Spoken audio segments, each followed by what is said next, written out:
Hello everyone, welcome back to my channel. So student, आज हम क्या है क्लास 11th के स्नैपशॉट बुक का एक नया चैप्टर लेंगे जो कि एक छोटी सी पोएम है।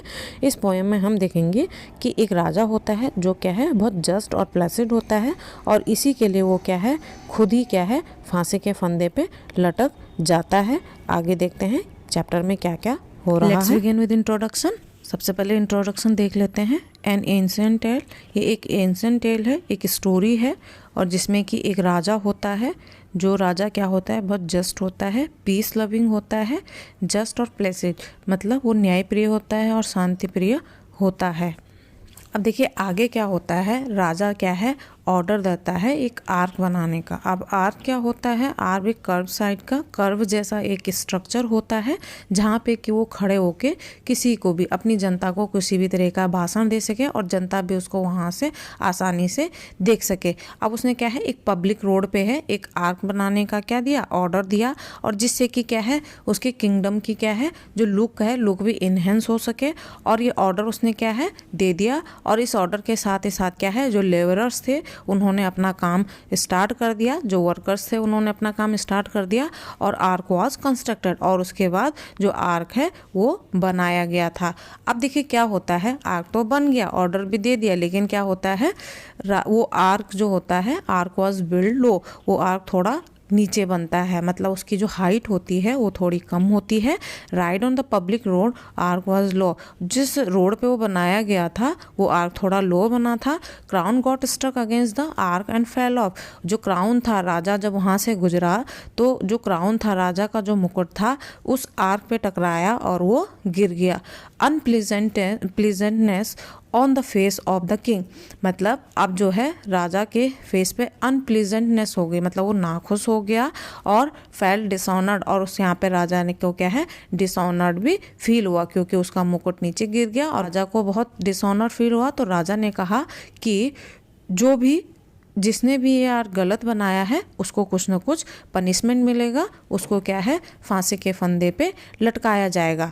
अब देखिए decide to hang the chief of builders. अब यहाँ पे सबसे पहले बारी आती है जो बिल्डर्स होती है, बिल्डर्स होते हैं जिन्होंने उस बिल्डिंग को बनाया था, उस आर्क को बनाया था, उसको डिसाइड किया गया कि वो फांसी के फंदे पे लटकेगा। लेकिन क्या होता है they said it was the labourers fault, लेकिन जो चीफ बिल्डर्स होते हैं उन्होंने कहा कि हमारी गलती नहीं है बल्कि जो लेबरर्स थे उन्होंने इसको क्या है गलत बनाया, जो वर्कर्स थे उन्होंने इसको गलत बनाया। और इसके बाद जो लेबरर्स को बुलाया गया, labourers said that the size of the bricks was wrong. अब लेबरर्स ने भी क्या कर दिया अपनी गलती को नहीं माना, उन्होंने अपनी गलती को किस पे टाल दिया ब्रिक्स पे। ब्रिक्स क्या है ईंट, उन्होंने कहा कि ईंट के जो साइज हैं वो गलत बनाए गए थे।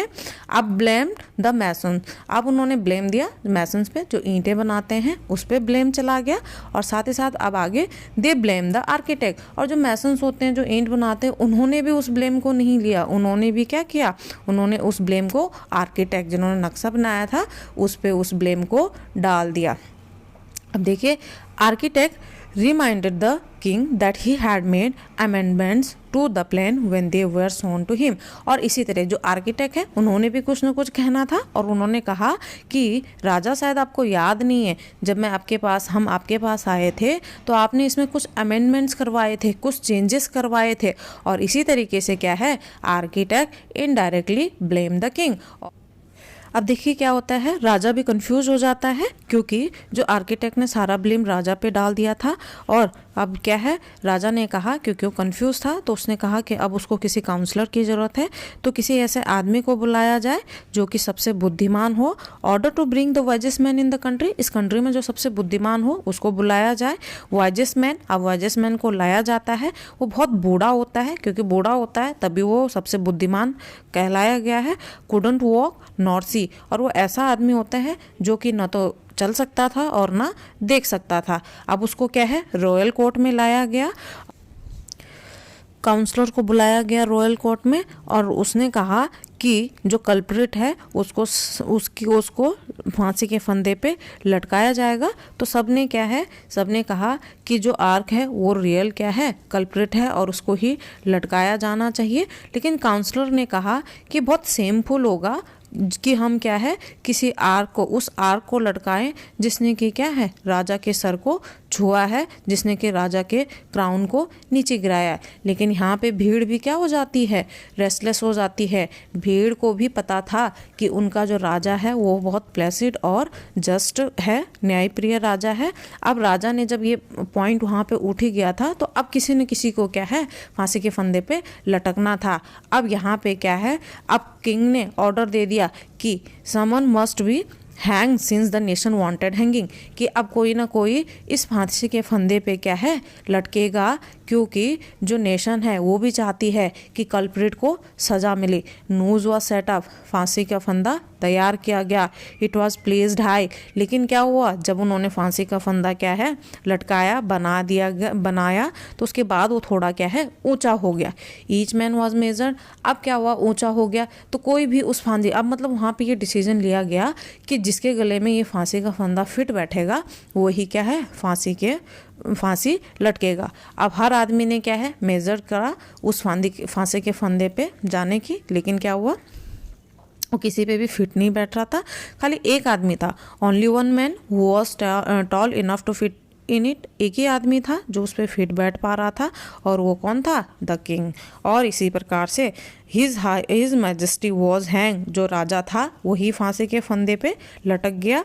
Long live the king, the minister said, minister ने क्या कहा, लॉन्ग लिव द किंग, राजा की लंबी उम्र हो। Long live the king is dead now, और अब जो किंग था वो उसकी क्या है डेथ हो चुकी थी, क्योंकि कोई भी उस फांसी के फंदे पे नहीं फिट बैठ रहा था। राजा फिट बैठ रहा था तो राजा को ही फांसी की सज़ा दे दी गई। Problem of choosing the next ruler, अब देखिए यहाँ पे एक और प्रॉब्लम हुई। राजा की डेथ हो चुकी थी, लेकिन अब उनको क्या है एक नए रूलर की ज़रूरत थी जो कि उस किंगडम को चला सके। अब देखिए वहाँ का एक कस्टम था, एक रिवाज था, फॉलोड दियर ओल्ड कस्टम। अब उन्होंने अपना पुराने कस्टम को फॉलो किया। The next to pass the city gate would choose the king.